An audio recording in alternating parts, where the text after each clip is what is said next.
હું વાળા હેમંત ગીતેશભાઈ છું. હું ધોરણ 12માં સામાન્ય પ્રવાહમાં શ્રી માધવ શૈક્ષણિક સંકુલમાં અભ્યાસ કરું છું. આજના મારા પ્રોજેક્ટનો વિષય છે સમૃદ્ધ ભારત. ભારતને સમૃદ્ધ બનાવવા માટે અમુક પ્રકારની સમસ્યાઓ સર્જાય છે, જેમાં ગામડાઓમાંથી શહેરો તરફનું શહેરીકરણ અને ગામડાના લોકોનું શહેરો તરફ પ્રણય.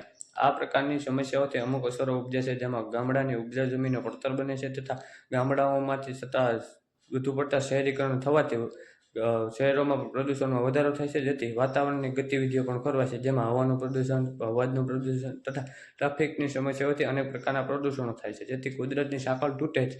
આ પ્રકારની અસરોમાં શહેરોમાં દરેક ક્ષેત્રમાં હરીફાઈમાં પણ વધારો થાય છે તથા સામાજિક ગતિવિધિઓ પણ ખોરવાય છે તથા શહેરોમાં રોજગારની અછતની સમસ્યાઓ પણ ખોરવાય છે.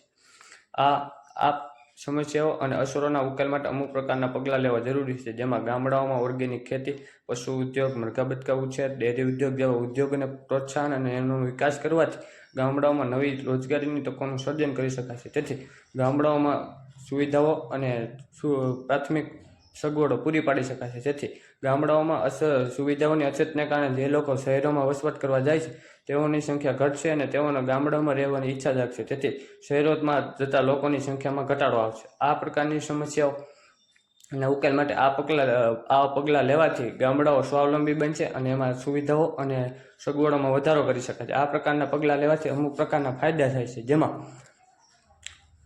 આ પ્રકારની સમસ્યાઓના ઉકેલના પગલાં લેવાથી અમુક પ્રકારના ફાયદા થાય છે, જેમાં ગામડાઓમાં બંજર બનતી જમીનો અટકે છે તથા ઉપજાઉ જમીનોની જાળવણી થાય છે. ગામડામાં રોજગાર વધવાથી લોકો જાગૃત થાય છે તથા ઉત્પાદનમાં વૃદ્ધિ આવે. શહેરોની જેમ સારી લાઇફસ્ટાઇલ જીવી શકે છે તથા શહેરોમાં પ્રદૂષણ થતું અટકે છે તથા ખોટી હરીફાઈ શહેરમાં થાય છે નહીં તથા પર્યાવરણની સાંકળ પણ તૂટતી નથી. ગામડાઓમાં રોજગાર વધવાથી બાળકો સારું શિક્ષણ મેળવી શકે છે તથા શહેરમાં ઘર્ષણ ઓછું થવાથી અને ગામડામાં રોજગાર ઊભો થવાથી લોકોમાં મતભેદ ઓછા સર્જાશે, તેથી સામાજિક દુર્ઘટનાઓ ઓછી બને છે. આ પ્રકારના ફાયદાઓથી ભારતની સમૃદ્ધિ થઈ શકે છે તથા ગામડાઓ અને નાના પાયાના ઉદ્યોગોનો વિકાસ કરવાથી આપણે ભારતને સમૃદ્ધ થતું અટકાવી શકશે નહીં. આ માટે મારી સરકારશ્રીને એક જ અપીલ છે કે આ ગામડાઓ તથા નાના પાયાના ઉદ્યોગોને પ્રોત્સાહન આપો, જેથી ગામડાઓ અને નાના પાયાના ઉદ્યોગોમાં નવી પ્રકારની સુવિધાઓ ઊભી થશે. તેથી ગામડાઓમાંથી જે લોકો શહેરો તરફ પલાયન કરે છે તેઓ લોકોને ગામડામાં રહેવાની ઈચ્છા જાગશે અને તેઓ ગામડાઓ પ્રત્યે સજાગ બનશે. તેથી ગામડાઓમાં વસવાટ કરવાનું શરૂ કરશે અને ગામડાઓમાં બધી જ સુવિધાઓ પૂરી પડતી હોવાથી તેઓની કાર્યક્ષમતામાં પણ વધારો થશે. તેથી તેઓ ઉદ્યોગો અને રોજગારની તકો મેળવી અને ભારતના વિકાસમાં